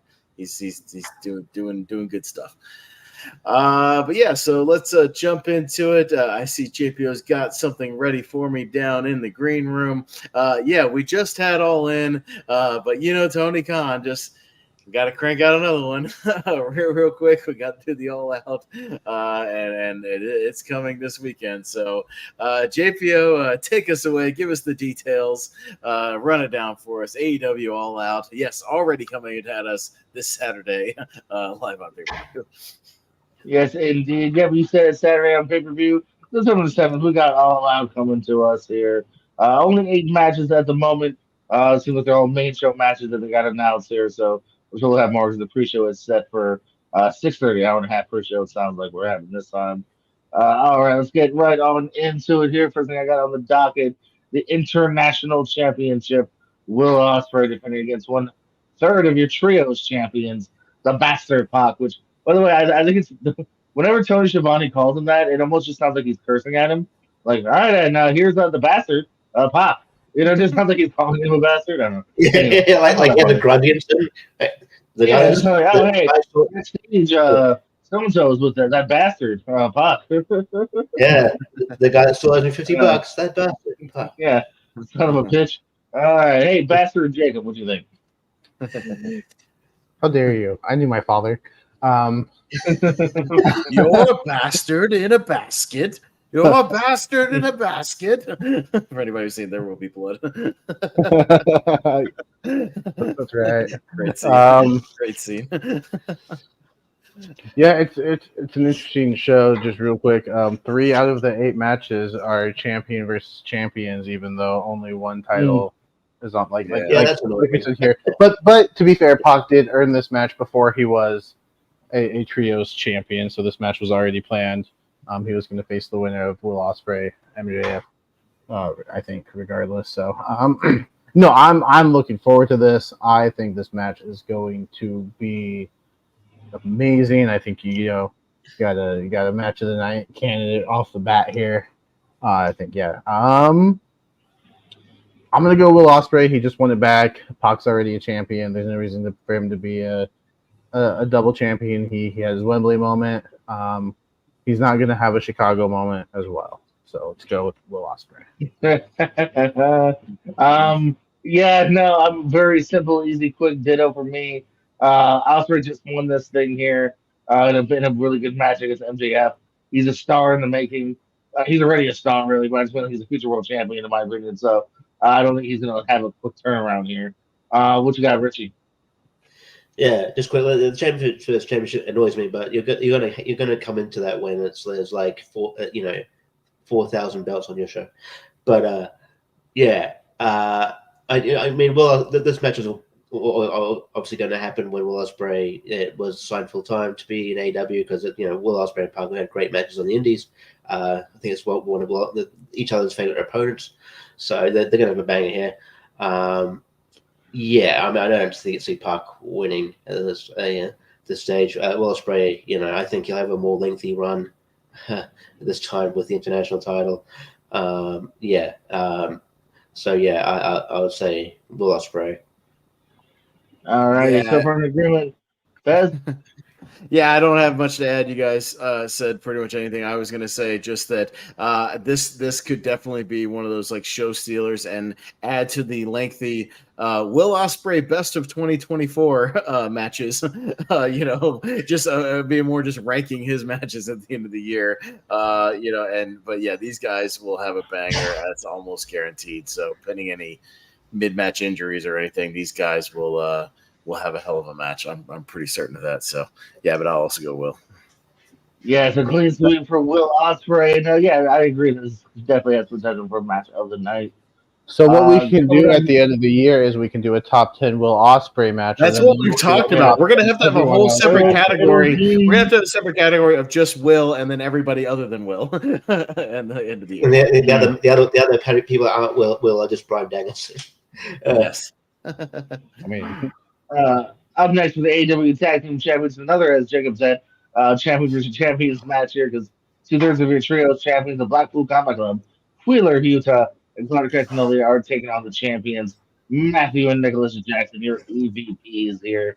If you want to know the build of this match here, Claudio last night grabbed the mic and went, "Hey, we got nothing to do on Saturday. You got nothing to do on Saturday. Want to fight?" And there's your build up. So we'll get into it on Saturday here.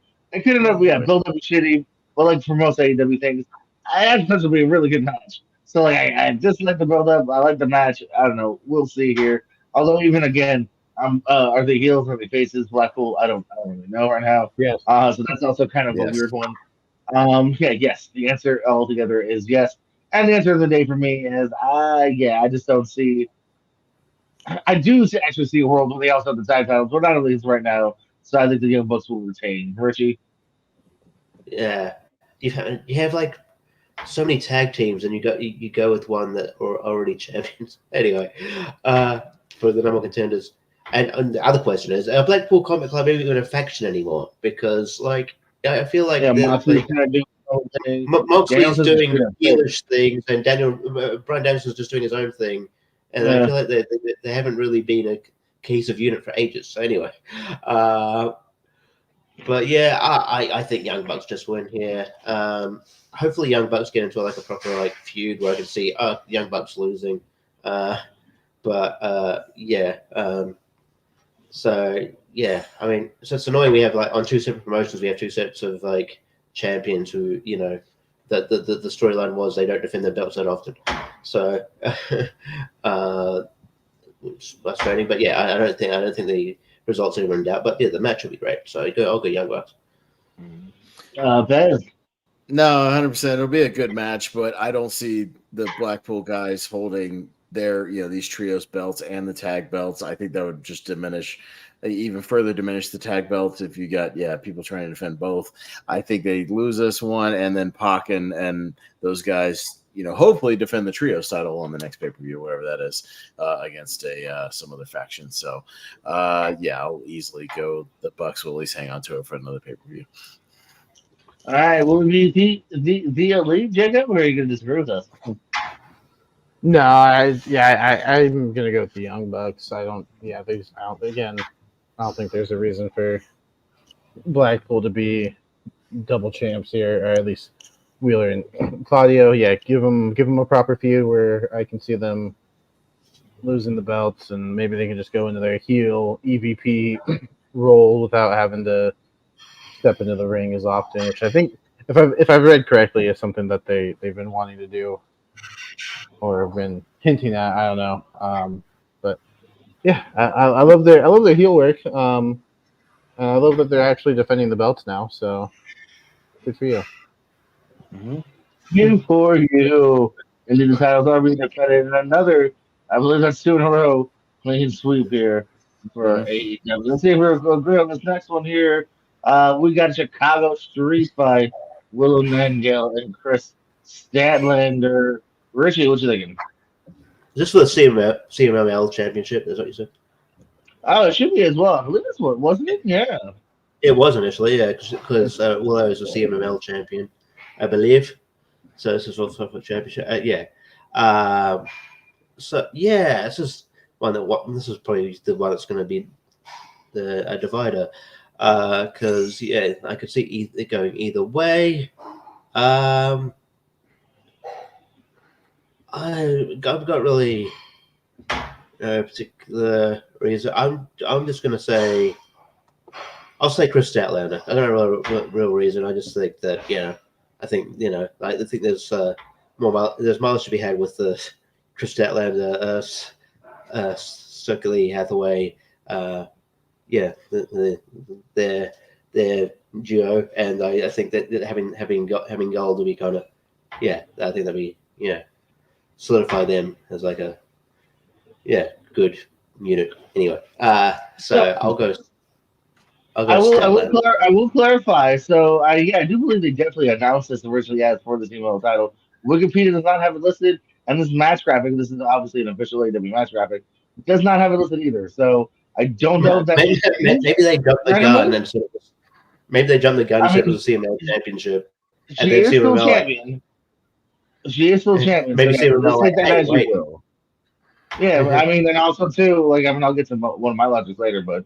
Yeah, it could mean a few things, could mean nothing. Take that as you will, Pez.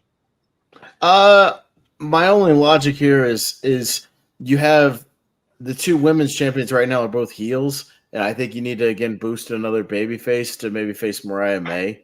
So my only logic is I think Willow takes this so she can move on to Mariah May, and because you need a babyface to face her, and Chris is not obviously. So I'm going to go Willow here. Barber. If it was for the title, if it was for the CMLL title, I would go Willow. But the fact that it's not now and it's a street fight, I think the heel goes over, and I'm gonna go with Statlander. I'm laughing because you both have made the things. You both said the reasons I'm torn. Because Pez makes a great point of, cool. If Chris wins, what does she do? You know what I mean? You're not gonna randomly have Chris and Mariah, I don't think, or Chris and Monet. Willow would make sense if potentially now go after Mariah, but you also made the point of if you do read into it not being a title match, it does kind of make you think okay, maybe it's also because they want to give Chris the win. You know what I mean? And Chris isn't necessarily signed or even doing anything with CMLL. So, and I kind of feel like Chris could use the win more. Oh boy, I am torn. I'm going to stick with my initial gut, though. I'm going to say Chris. I think she actually needs this win a little bit more. I feel like she's been on the downfall of this feud. So I like my chances because I was the only one who took Bianca and Jade. So I like my chances. Yeah, being a lone gun on this one. That was the one that put me over in that one. So to give me it's not bad. I was touring here. This next one, we decided if we want to maybe wait longer before we cast our official vote. It's up to you guys, but Kazuchika Okada will defend his title against the winner of Collision Continental Contenders Challenge. All right, Susie sells with the Seashore. The three matches are Konosuke Takeshita versus Mortos, Lance Archer versus Mark Briscoe, and Orange Cassidy versus Brian Keith. I'm going to go ahead and say, so it's going to be Konosuke Takeshita. It's going to be Takeshita, Cassidy. I could see Briscoe or Archer, but probably Briscoe, in my opinion, getting the lead final spot. But that's up to you guys. Do you guys want to vote or save it? How do you guys want to do this one? I would almost, because we don't know who exactly is in the match yet, I would save this for our chat. I think we do it on the chat. Yeah, we can go we'll chat on this one. We'll know the final four by Friday. It's Friday. Yeah, I say whenever you see that JPO, because you will watch it. Obviously, you'll see it, and let us know in the chat what the final lineup of that match is, and we can make our predictions. I would say yeah, exactly. So I'll leave it open on my little prediction sheet here. I'll say the Okada match or whatever, and then we'll vote from there. Yeah. So that's fine. Yeah. Yeah, we'll say this. Yeah, Okada in the 4-way. We'll figure out the opponents on Friday night. We'll talk amongst ourselves. Yes. Up next, MJF against Daniel Garcia. All right, we'll be back to the bottom with Barber. Where are we at right now? We are actually at me because we skipped the Okada thing, which would have been me. Yeah. There you go. That makes sense. Paz, what you got between Scumbag and Garcia? This is, again, a little interesting because I could see logic going both ways for this one. Do you really have Garcia take a loss on his first kind of big match back, but at the same time, MJF just lost at Wembley, so he could probably use another win back. I don't know. I can see the logic here either way. I would hope that this feud goes beyond just one match, so maybe this will just be the initial one, and maybe MJF uses some of his dirty tactics and cheats Garcia out of something, and then maybe Garcia can get a return match and get his revenge. So that would be my only sort of thinking logic on this one. So I'll say MJF via shenanigans. I'll put it that way. But he'll still win, but just via shenanigans. Yeah. There's always room for shenanigans. Yeah, sure is. Barber, what you think? Shenanigans or Garcia? What you got? Yeah. I'm gonna go Daniel Garcia on this one. Yeah, I know MJF just lost, but I think he's the type of character that 2 losses in a row isn't gonna hurt him. He can just use that and keep building himself up. I think Daniel Garcia needs that big victory, and I think a victory over MJF is something that could catapult him into kind of the next level. So. I'm torn. I could see it going either way. I wouldn't be surprised if MJF won, but something's just, I'm leaning towards Garcia on this one. All right, that is from the high spot today. My beautiful boy MJF, nice big poster. I'm gonna have to hang up sign. With that being said, I'm probably gonna go Daniel Garcia. I think Tez made some great points here of will MJF job out twice, but I feel like Garcia so far has been the bridesmaid too much to where are we going to do that again? With big matches, with title matches, whether it's Christian, whether it's whoever. So I feel like this could be easily his biggest win yet. I feel like he's got some ties to Chicago. So yeah, I'm gonna go Garcia again, and one I'm a little torn on. Richie, we're split again. Whose side are you on? This would be interesting because I think I'm gonna go with MJF here. Because I think, because I think, I'm sort of with Pez. I don't think this is going to be a one-match feud. I'm betting on the fact that maybe this will go a couple pay-per-views. Maybe the blow-off will be Wrestle Dream or the one after. So I think MJF wins the first match. It could go either way. But yeah, did you talk about, by the way, that how they did that story? That they talked about how the Dynamite Diamond ring got stolen. That was legit. It did get stolen. It went missing. It went missing for real. Yeah, that wasn't a storyline. He legit somebody legit took it from the locker room or something. Yeah. Somebody maybe pawned his diamond ring. In all likelihood, it's gone now. Yeah, another one. We are evenly split on this one here. Couple say MJF, couple say Daniel Garcia. TBS Championship on the line now. Mercedes Moné taking on Hikaru Shida. Slightly new step to this attitude is it does sound like Camille will be barred from ringside, says Christopher Daniels. All right, Barber, what you got between Shida and Moné? I'm gonna go with Mercedes Moné because Camille will still find a way to get involved, even though she's banned from ringside. Why not? CEO. It always happens. CEO. Yeah, no, I still think it's a little too early here. I like Hikaru, but I don't see her taking the title. Richard? Yeah, sort of frustrated. There are people like I feel like they go they as much as I love Sheeta, but I feel like they just sort of recycle in and out the same women. There are women that like sort of just are hanging about that like they don't get as much opportunities. Like it probably could be, you know, you could get more out of this spot, but I'm sure it'd be a good match. But yeah, I feel like yeah there'll be something where like not necessarily maybe Camille gets involved, but maybe we'll see her. It's like, oh no, yeah, Mercedes has aligned to someone else as well. So it's like, yeah, you didn't say she can get involved. She was bad for ringside. So yeah, I think there'll be some interference somehow, and Mercedes Moné will retain, but it'll be a good match because these two are good workers. Well, who's to say Camille couldn't attack her like before the match even starts and then leave? You know what I mean? On the ramp or something like that. And then be like, well, I didn't interfere during the match. Now I'll go. And yeah, Mercedes could appeal to that.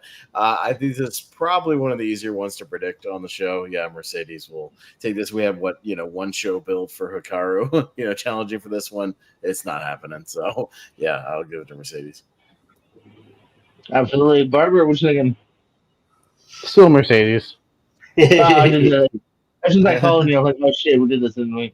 All right. That is a clean sweep here. Sorry, Karashita. Well, your CEO getting it. Next. All right. Your steel cage match, which I think actually probably will end up being the main event. It is also, I think, billed as a lights out one, right? Or the lights out. Lights out. Yep. Historically speaking, lights out is always main evented. So I think right, and this is the feud. This is the bloody match, probably. So this probably actually will end up being main event. I do have a second to last year though. So, for me, oh shit! Again, I wish I had time for myself last year. Because this is one that could go either way here. I think just because Hangman is psycho, he just burned down a motherfucker's house. Again, forward booking him and Danielson sounds kind of cool. So I'm gonna say Hangman pulls it. The roof is on fire. Richie? Yeah. By the way, are we sure we've been pissed talk about this before you guys go? Are we sure that there weren't occupants in that house before he burnt it down? Oh no, yeah, there was a family moving in. Yeah, he murdered a whole kid in her house. He murdered family. Yeah. They were just squatters. You stalk my family, I'll kill a random one. Like, my auntie just moved in. Shit. Yeah, arson can also entail attempted murder charges if there were people in the house. So yeah, that's also a thing. So, but apparently, as long as you're filming it for Dynamite, it's fine. No problem. It's fine. It's fine. On camera. Yeah. But yeah, I think because I mean, Swerve's won like 2-3 times at this point in the feud. I think Hangman I think Hangman needs a win. I think this is like the right sort of character he needs to get the win. I think it'll be a great match. But yeah, I think Hangman pulls it out here, and finally probably into the feud. Yeah, I think it's a good endpoint to the feud. So and then I like your idea of challenging Danielson. So yeah, I'll go Hangman. Paz, what you got for this cage match? I predict violence. Is that a fair prediction? Oh shit! God damn it. Blood and violence, and mayhem. But no, it's interesting. You could see either way going on this one. You could see Swerve taking it, getting his rematch, with Danielson. But at the same time, the more it goes on with this new kind of Hangman we've been seeing, I think a match with Danielson would be kind of a fresh match. And I know, Jacob, you're going to Wrestle Dream. You would, love to see Swerve and Danielson go at it again. But I think you might end up seeing, Hangman and Danielson go at it. But again, I don't mind that. I think he's been on kind of a nice roll here with this new kind of wild man. And as you said, Swerve won 3 of these matches already. I think it's far overdue that Hangman at least get one of these and get, and squeak out a win. So I think they'll beat the shit out of each other. I'm looking forward to it. It will be, I'm sure, insane as the last one was, insane. So, but I'll go Hangman just slightly on this one. Barber, are you hanging out with us? I get it. I thought this was another one that we would kind of be split on, but I think we're all kind of in agreement here and kind of thinking the same way that Paige could use the victory here and kind of move on to Danielson. I wouldn't mind seeing that match at Wrestle Dream. I would love that as much as I would love a rematch, between the two hometown guys here in Swerve and Danielson. I think, the more intriguing and obviously fresh matchup would be Danielson and Page. So if that's where they decide to go afterwards, so which kind of is spoiling our picks for the championship match, but so be it. I'm going Page as well. My only other question for you, Jay, would be who gets to face Will Ospreay at Wrestle Dream? Who do you get to see wrestle, have a match that you're candidate with? Like maybe, hey, if I were you, I'd be like, ooh, Ricochet. They seem to want to do like a crazy Will Ospreay match at Wrestle Dream. So yeah, I mean that would be a nice one if you got to see that. That would be pretty dope live, So we'll see. And that could easily be for that title because it's like not the world title, it's just kind of the upper mid card title. I can see that. Well, with that being said, is this next one a clean sweep? Your main event. Now your main event, Danielson and Jack Perry for the world title. Well, we're gonna put still if you want. Whoever we're on now, Richie. I don't know. Yeah. Look, I think Jack Perry will. Maybe one day down the line he might win the title. I think maybe out of the four pillars, I think Darby Allin's closer to that. But I like Jack Perry's new character. He's not being Bryan Danielson, especially in his first defense. There's no way. So Bryan Danielson. Pez. No, 100%. Jack Perry's not coming out of this year world champion. There's no fucking way. Brian just won it. He's going to hang on to it at least until Wrestle Dream. Get a couple of these little defenses under his belt at least. And isn't Perry still the TNT champion? Yeah. TNT champion. Yeah. So it's another champion thing. Yep. Yeah. Sorry, he's not getting double gold here. It's just not happening. So yeah, Brian, I'm gonna get it. I think it'll be a good match.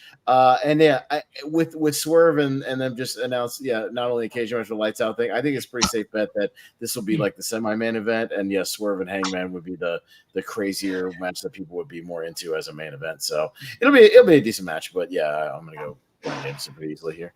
We lost JPL. I'm sure he'll be back in a moment. Jacob, what do you think about this match? I'm also going Danielson again, first defense. He's not gonna win the title and say, oh, by the way, when I lose the title, I'm gonna be done with full-time wrestling, and then 2 weeks later, all right, and now I'm done with full-time wrestling. So he'll hold it till at least Wrestle Dream. I could see him potentially losing in Tacoma, kind of retiring in his home state. He still got that match with Darby at Grand Slam, so who knows what'll happen there. Maybe Darby comes into Tacoma as champion, another hometown. We already saw, but then if Hangman wins, I already watched live Hangman versus Darby on Dynamite. I saw that match already. So I don't want to see that at Wrestle Dream. I would much rather Danielson and Page if that's where they go. So it's funny enough, because I'm also keeping track of the predictions just so I can. And I wrote down Bryan Danielson for all of us before we even got to the match. No, JP alluded to it. Yeah, this is going to be a clean sweep for when he gets back. I'll keep an eye out for him. But I guess speaking of Darby Allin, I'm guessing Darby going by storyline. I'm guessing Darby Allin's going to verse John Moxley.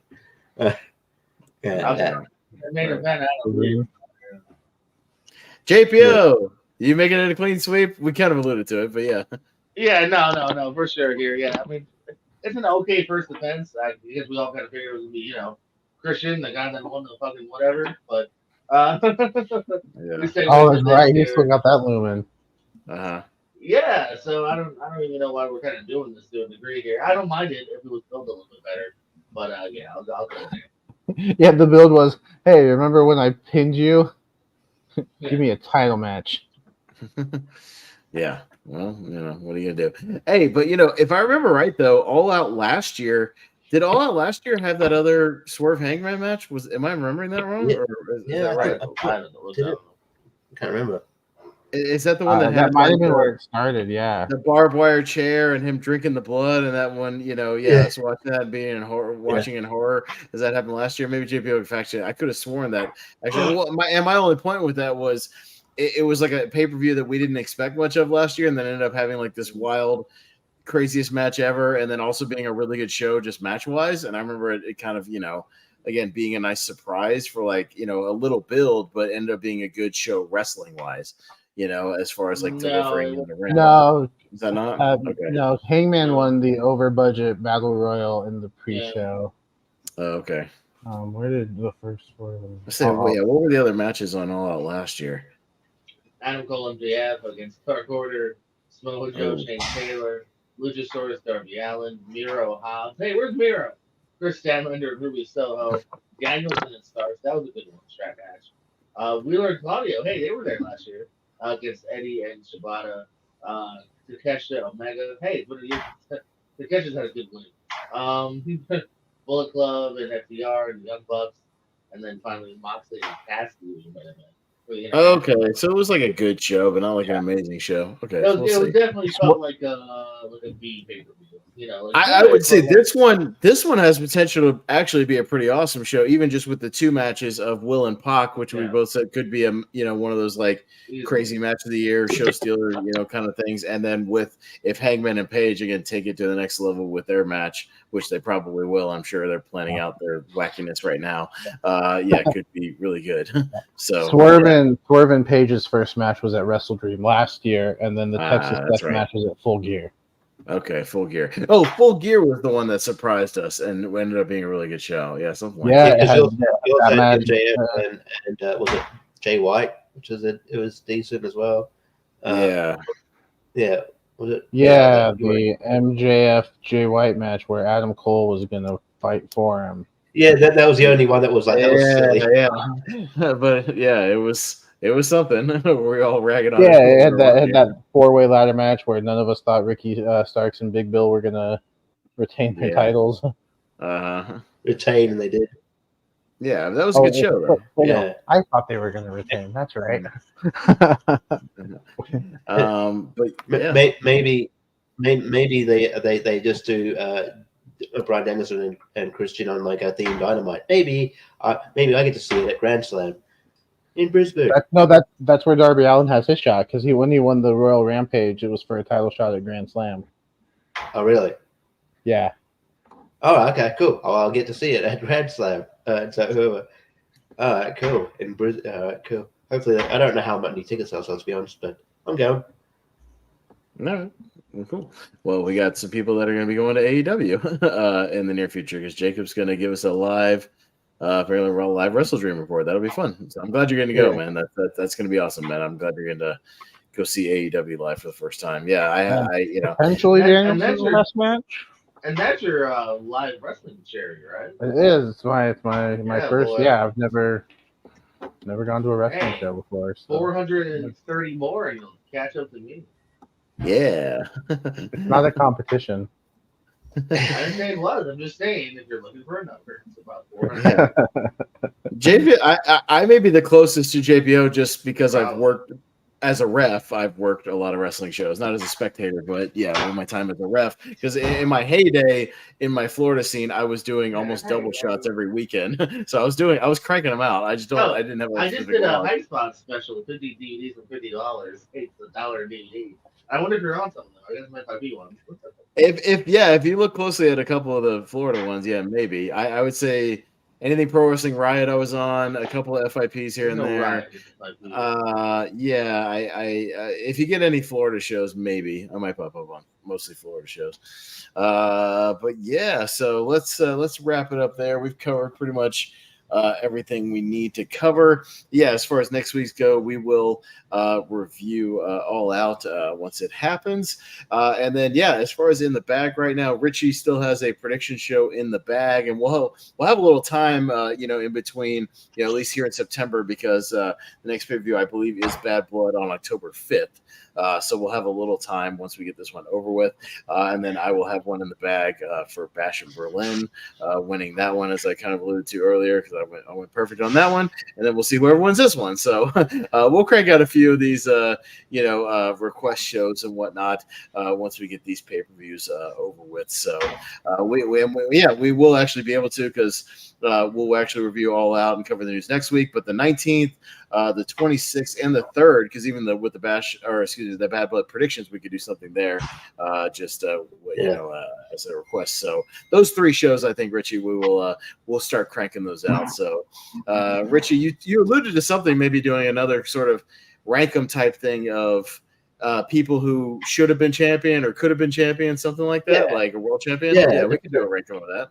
Yeah, doing just a rank 'em of people who could have been champ, should have been champion. Just see if we can come up with top 4 best. Look, if you can make a big case for him, I don't know, but you have to make a big damn good argument. I mean, he was the best in the world. Now, I will say, what do we consider as far as people who have won a title? Do we include, which promotions do we include in people that have won a world championship? Yeah, that's probably a good question. Does that include like ECW? Does that include TNA? Like, what are we including or excluding with that? I feel like, if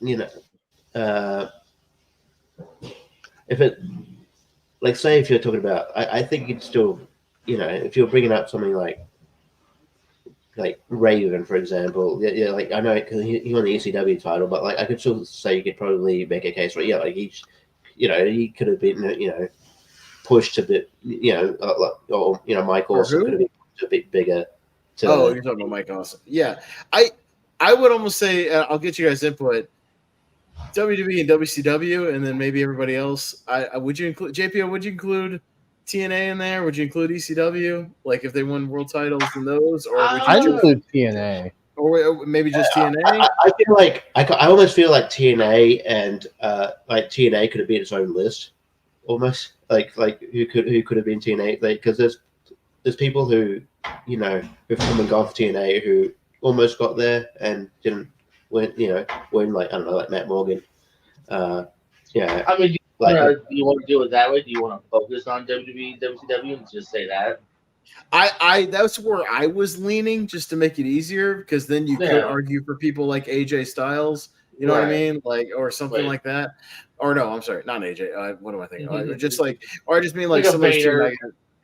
Yeah, no, Vader was WCW champion. Yeah, like, the guys like David Arquette. Sorry, whoops. You mean like Jeff Jarrett? Oh shoot. Yeah, no, Jeff Jarrett. Yeah. No, I mean, I would do WWE, WCW, because I think you had.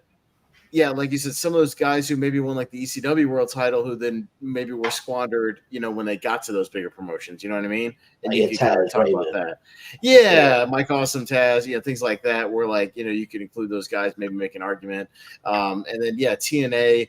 I can maybe include, because they were sort of the lesser promotion overall. You know what I mean? Like, yes, you had big guys who were champion there, but maybe you can include that as well. So, and maybe focus on, as long as they maybe had a run in WCW or WWE, something like that, I would include that. So maybe we'll just include, because the big two were WWE and WCW. So maybe we'll just include that, people who were not world champion there. So, we'll talk about that. But we could pencil that in, Richie, for we'll say the 19th for now, because I think we'll just cover news and I'll go detail on All Out next week, and then the 19th we'll hit that. I'll think about what I want to do for the 26th, and then whoever wins All Out can do the 3rd, in addition to the Bad Blood predictions. So that sounds like when's the next AEW show after this one? Is that it's Wrestle Dream, right? Is it Wrestle Dream? And that's a week after Bad Blood, right? That's, the 11th.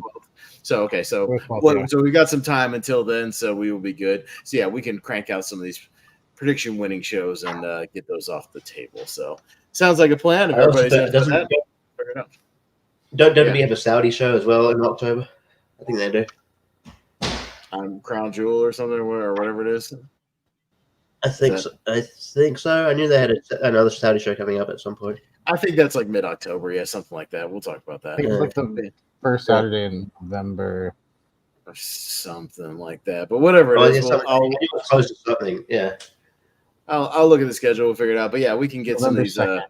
We can get some of these winning prediction shows out of the way here in September as we have a little bit of a break once All Out is over, and we'll get that going. So, Jacob, you got anything you want to promote? Anything you want to talk about? Anywhere where people find you? I know you're mostly just doing comedy and not online too much other than this. No, I do have a couple things this weekend.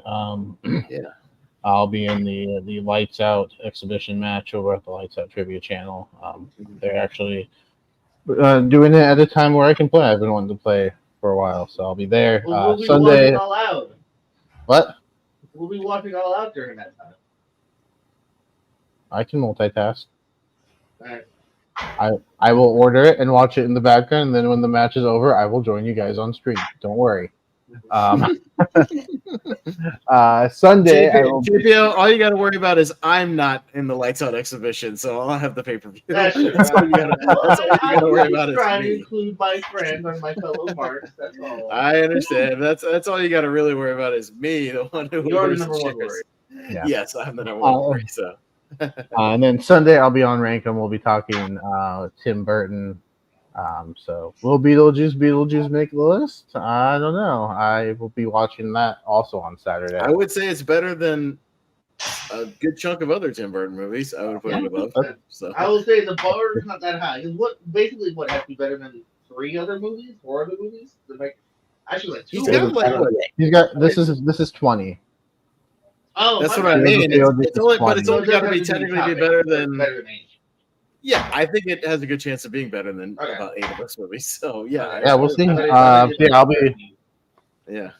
Yeah. So I'll be on that. Tim Burton, he's one of my favorite directors. So that'll be a lot of fun. And then next Thursday, I unfortunately will not be able to join you guys because I was given a spot at one of the Tacoma comedy clubs, so I will be performing. Okay, hot shot. It's just an open mic, but it's one of those things where you have to sign up, just because a lot of people want to perform there. So and hit the open mics there, so you got to sign up in like a month in advance, and you kind of don't get to choose your date; they choose one for you. Yeah, fair enough. But thankfully, they give you enough notice. So. All right, sounds good. And JPO, by the way, I'm sure, yes, you will inform us of any. There's a lot of pre-show that doesn't have any matches right now, so I'm sure you'll stay on top of that. Yeah, on the Twitter. We still got 4 hours of TV or 3 hours of TV on Friday because that's when Collision airs. Yeah, for sure. So they could always announce stuff then. Stuff will always just pop up the night of. Like I said, they didn't go too crazy for All In. Well, never mind. They kind of did. They just had a lot of people in 3 matches. I think somebody did a head count. Like if you included all the way up to the Casino Gauntlet, there was like 72 people on the fucking show up to that point or something like that. It was something insane. Yeah. Like it was kind of nuts. Even I said to you, I was like, that pre-show is about as big of a roster as a normal full show. You know what I mean? There's like 20-something, 30-something bodies on the pre-show alone. So yeah. Stop following. So, but no, what you got going on Pierce Co and wrestling? Episode 2, that's the thing. We're at the Pierce Co movie TV channel here, doing fun stuff here. Thursdays usually about a couple hours before we start this at 8:00. Me and Brandon do a new review show. We review old things. So if you ever around Thursdays at 8 you want to review a movie you've seen that is non-new release, let us know. We basically want to talk about old stuff that we watched for the first time. Us do that every Thursday at 8. And of course, follow us here on this channel right after that. I too will be on Rankum with Malcolm and Jacob talking some Burton on Sunday here. Just film some stuff for Why We Love Horror and Cineplex popping up over there. The Movie Hero Network. Let's see. And then Pierce Wrestling. We just taped another match. It was a house show match for the tag team tournament, aka someone dropped out, so I'm just gonna advance the other team. So that was a fun house show match. So we're getting that tournament continued. And I know. We're in the process of scheduling me and you against Richie and Mesa, right? So Yeah, who hasn't responded? I feel like someone hasn't responded. Oh, maybe I- me. I haven't seen the message. Is it I, you you put on I this? responded. I said something in the No, group. you got back right away. Yeah, no, I wasn't. I know. I sorry, I haven't seen the message. Sorry. Yeah, look at that, Richie. We're trying to schedule something. Oh, So, I see it now. yeah, you do now. So yeah, so hopefully we'll get Someone that. has That to might be host next that. week. You I may basically see, said yeah. I can Barber do could it be the before host. Lonely Marks. Let's do it before Lonely Marks. Yeah, sure. Why not?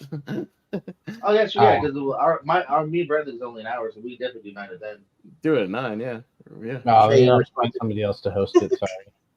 We'll see. As long as I just find because I always go for the host after the players agree, and I'll go by that with the host. If you're Right. available though, we'll talk. Yeah. No. Well, we can talk about it. Like I said, oh yeah, no, you're on the mind, Jacob. But I'll just depend on the players. I go with them first. All right. Richie, what you got going on? Yeah, you can find me in that tournament that I just responded to, and Thanks for that. Appreciate it. It's all good.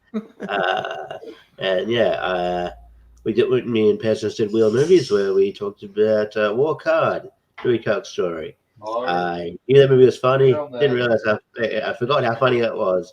But I did remember you watched this morning. It is really funny. So that was fun to talk about. We'll figure out what we're doing in the next episode in the next few days. So tune in for that. Tournament Fights Championship episode 2001. I'll be on that. Mm-hmm. Other than that, nothing much. I'll probably pop on. You'll see me on JPO's channel from time to time as well, doing some trivia. And I believe Pez is playing tomorrow, right? I signed up. I it's an hour before tournament fight, so I can play a little. It always just go. If I do get maxed out, it goes by who has the play with me. So you're almost assured. Yeah, hell yeah! No, I'm looking forward to it. We got a good panel so far, so from what it looks like, so it should be fun. Yeah, it should be competitive, nice and competitive. Yeah, should be fun. That's what I got going. All right, sounds good. You can mostly find me over on the Movie Hero Network. You can find the Movie Hero Network Facebook group as well, where we promote all this good stuff and all the communities. And kind of a big thing, we moved up a week. So next Monday night, another episode of Recast is coming at you. Our recast on Pulp Fiction did very well, and it was a lot of fun. Richie was on that. We had a great time on that episode. We kind of got the formula down. It's running smooth and looking good. I kind of took the reins of that, and it's been very, very good. And we're doing Jurassic Park on Monday, so that should be a lot of fun. We're recasting 10 roles from Jurassic Park. It's going to be a supersized big episode, and that'll be a fun movie to potentially recast. And then, we got the 2001 Lighter series going on, as well as all kinds of other good stuff. So go check out the Movie Hero Network. We appreciate it. If you're watching this, whether on the replay or live, we appreciate it. Make sure you subscribe to this channel and like the video. We appreciate that as well. And check out all these guys and all their future endeavors. They're not fired. I'm just, wishing them well in all their future endeavors and hope they kind of continue success. So let's wrap it up there. So for Jacob Barber, sorry we won't get to see you next week, buddy, but I hope you crush on the open mic, man. You'll kill that. We'll see. Yeah, you said you're working on new material though, so we'll see if it works out, right? So we'll see how it goes. But man, you're doing really well. I'm enjoying it. So keep it up, man. Keep doing your thing. For Austin, Pez, Howell, thanks for joining us, and we'll see you next time.